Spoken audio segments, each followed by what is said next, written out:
네, 안녕하세요. 이정원의 자가면역TV 한의사 이정원 원장입니다. 자, 오늘은 류마티스 관절염에 대한 이야기를 또 좀 해볼 텐데요. 제가 저번 영상을 통해서 류마티스 관절염의 발병 원인과 그 과정에 대해서 조금 상세하게 설명을 드린 적이 있습니다. 좀 어려운 영상이었지만 또 많은 분들이 시청을 해주셨고요. 그 시청을 하시고 나서 댓글 중에 하나가 류마티스 관절염의 한방치료의 원리에 대해서도 한번 알고 싶다, 이런 댓글이 있어서 오늘은 그 내용에 대해서 한번 제가 여러분들께 말씀을 드려보겠습니다. 자, 본격적으로 류마티스 관절염의 한방치료 원리에 대해서 이야기를 하기 전에 류마티스 관절염의 한방치료의 역사에 대해서 한번 이야기를 드려보고 싶습니다. 자, 이 류마티스 관절염이라는 것은 현대에 붙여진 병명입니다. 그래서 사실 예전의 자료들, 이제 고서들이라고 하는 것들에는 류마티스 관절염이라는 병명은 없습니다. 예를 들어 이제 동의보감에는 역절풍이라는 병명이 나와 있습니다. 이 역절풍이라는 것은 호랑이가 깨물듯이 굉장히 심한 통증이 전신에 나타나는 상태를 이야기를 하는데요. 아무래도 지금의 병명으로 보면 류마티스 관절염이라든지 다발성의 통증 증후군과 가깝다고 이야기를 할 수 있겠습니다. 이 역절풍이 어떤 병이고 또 이제 어떻게 치료해야 되는가, 이 부분에 대해서는 동의보감에 조금 나와 있긴 하지만 좀 안타까운 것은 구체적인 사례들이 없고, 그리고 이 구체적인 사례들에서 어떤 효과가 있었던 약물이 있었는지 이런 부분이 정리가 안 되어 있었기 때문에 이 역절풍이라는 것의 케이스만 가지고 류마티스 관절염 치료에 접근하기는 좀 어려운 부분이 있습니다. 자, 그리고 이제 동의보감이 아니고 조금 가까운 어떤 근현대를 보더라도 이제 유명한 한의사 분들이 남기신 어떤 의안이나 차트들을 봤을 때 이 류마티스 관절염과 매우 유사한 증상을 치료한 케이스들이 있습니다. 그리고 이제 어떤 경험담을 들어봤을 때 이런 증상이 있었는데 한약을 먹고 한의학으로 치료해서 나았다, 이런 분들의 케이스는 많이 있었는데요. 하지만 이거 역시도 체계적으로 어떤 정리가 되어 있는 부분이 아니기 때문에 구체적인 근거를 가지고 우리가 이야기를 하기에는 조금 어려운 부분이 있고요. 그래도 이 케이스들이 있기 때문에 이 케이스에 어떤 약물을 처방했는가를 좀 연구를 해보면 저와 같이 류마티스 관절염을 전문으로 치료하는 한의사들에게는 어떤 연구의 단초가 되는 것 같기는 합니다. 특히 이제 중국에서 연구를 좀 많이 하게 되는데요. 중국은 이번 코로나19 사태에서도 볼 수 있듯이 어떤 양의학적인 치료 방법들과 한의학적인 치료 방법들을 굉장히 잘 접목시켜서 함께 사용하고 있는 나라입니다. 그래서 이제 코로나에 대해서도 임상 결과가 좀 많이 나오는 것과 마찬가지로 류마티스 관절염에 대해서도 많은 임상과 연구 데이터가 쌓여가고 있습니다. 그래서 특정 한약재에서 류마티스 관절염에서 발생하는 과도한 면역 반응을 조절하고 또 염증과 통증을 조절할 수 있는 효능을 가지고 있다는 것을 밝히기도 했고요. 또한 양약과 한약을 병행 투여했을 때, 그러니까 같이 먹었을 때 양약만 먹을 때보다는 조금 더 효과가 좋았고 또 안전하게 환자분들이 지속적으로 증상을 관리할 수 있었다는 그런 좋은 케이스들도 많이 나와 있습니다. 자, 그래서 이런 연구 결과들을 저도 임상에서 많이 활용을 하고 있습니다. 자, 이렇게 류마티스 관절염의 한방치료의 역사는 계속적으로 이어져 왔다고 볼 수가 있고, 또 저 역시도 이런 아까 말씀드린 우리나라의 어떤 전통적인 경험담, 그리고 중국과 일본의 연구 결과들, 이런 것들을 토대로 해서 류마티스 관절염 환자분들을 진료를 하고 있습니다. 자, 그러면 이제 본격적으로 류마티스 관절염의 한방치료 원리에 대해서 한번 말씀을 드려보겠습니다. 자, 저는 보통 이 한방치료의 원리를 두 가지 줄기, 그러니까 증상의 치료와 원인의 치료로 나누어서 말씀을 드리고 있습니다. 자, 첫 번째로 증상의 치료에 대해서 말씀을 드리면요.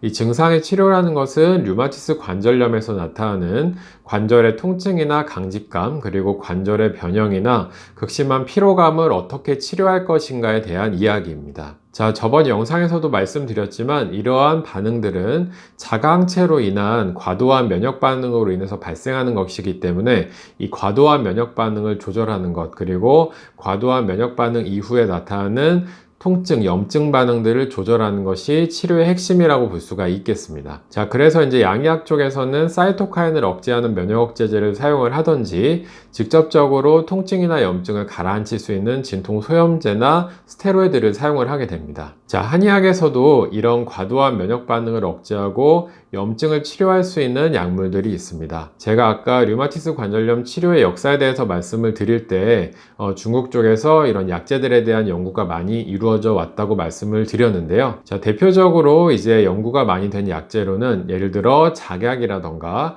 방귀 혹은 단삼이나 소목, 그리고 산수유나 위령선 같은 약재들이 있습니다. 이러한 약재들은 연구를 통해서 면역 조절 효능이 있는 것으로 알려져 있고요. 이런 약재들을 실제로 임상에서 사용을 하게 되면은 환자분들의 통증이라던가 강직 현상, 그리고 관절의 변형 현상들이 줄어드는 것을 경험을 할 수가 있었습니다. 이러한 약재들을 이제 달여서 한약의 형태로 만드는 것, 그러니까 한약을 복용을 해서 치료를 하기도 하고요. 무균 시설을 통해서 이런 약재들의 유효 성분을 추출해서 그것들을 주사라는 약침요법을 사용을 하기도 합니다.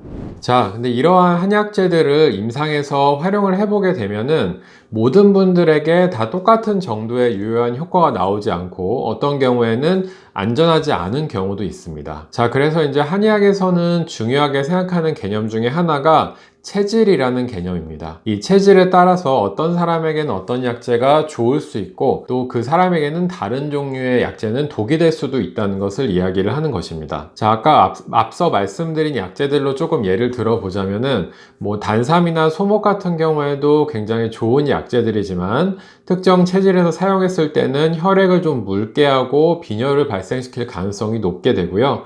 작약의 경우에도 체질을 고려하지 않고 용량을 조절해서 사용하지 않으면은 이것들이 복통이나 설사를 유발하는 경우들도 있습니다. 자, 그렇기 때문에 한의학에서는 그 사람의 원래 가지고 있는 체질과 현재 상태를 고려해서 약을 처방을 하게 되고 이 과정을 거쳐야지만 한약을 오랫동안 사용을 해도 유효한 효과를 내면서 안전하게 사용을 할 수 있게 됩니다. 그래서 이것이 어떻게 보면 한의학의 장점이자 단점이라고 이야기를 할 수가 있을 것 같습니다. 장점이라고 본다면 개개인 체질에 맞춰서 1:1 맞춤 치료가 들어가기 때문에 그만큼 효과가 있고 또 부작용이 적다고 이야기를 할 수도 있겠지만 단점으로는 대량 생산이 불가능하다는 그런 부분들이 단점이기 때문에 앞으로 또 연구나 개발이 지속이 되어야 될 것이라고 생각을 합니다. 자, 그래서 한의학에서도 이렇게 면역 조절 효과라든지 다양한 종류의 진통 소염 효과 또는 연골이나 뼈를 보호하는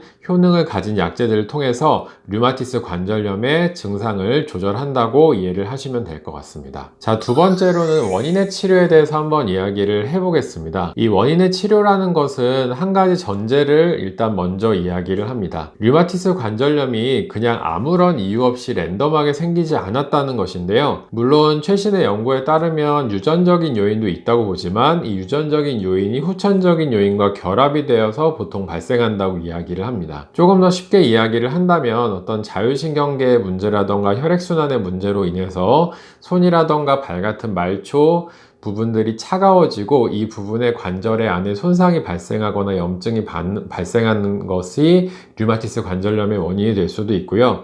또한 과로나 스트레스로 인해서 몸의 회복력이나 재생력이 극도로 떨어졌을 경우에도 증상이 발생할 수가 있다고 보고 또 이제 지속적으로 무언가 본인과 맞지 않는 음식이라든지 이런 것들을 섭취를 해서 독소가 몸에 계속적으로 쌓여서 이것들이 류마티스 관절염을 유발을 한다고 보기도 합니다. 자, 그래서 이제 이러한 원인들을 우리가 제거를 하고 류마티스 관절염이 생기기 전에 건강한 상태로 몸을 되돌린다고 하면 어떤 자가항체가 생기는 이런 면역 반응들도 지속적으로 줄어들지 않을까 이렇게 생각을 하고 치료를 하고 있고요. 실제로 이제 임상에서 몇 년 정도 저와 계속 치료를 하신 분들을 보게 되면은 이러한 요소들이 제거가 되면 이 류마티스로 인한 현상들이 점차적으로 덜해지는 것을 경험상으로 알 수가 있었습니다. 자, 그래서 이제 앞서 말씀드린 이런 원인들을 진단해서 치료를 하게 되는데요.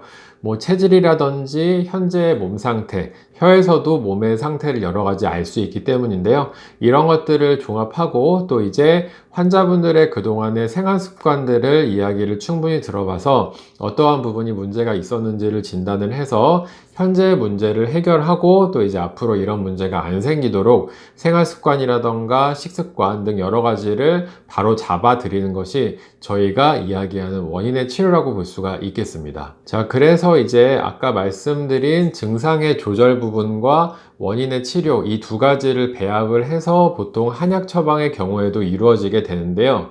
자, 류마티스 관절염의 한방 치료가 아직 갈 길이 먼 것은 맞지만 또 이제 증상이 좋아지시고 처음에는 양약을 드시면서도 통증도 있고 부작용 때문에 고생을 하시던 환자분들이 점차적으로 양약도 좀 줄여 나가시고 좋아지시는 모습을 보면 이 류마티스 관절염의 한방 치료는 많은 가능성을 가지고 있고 앞으로도 좋은 결과들을 많이 낼 수 있을 것이라고 생각을 하고 있습니다.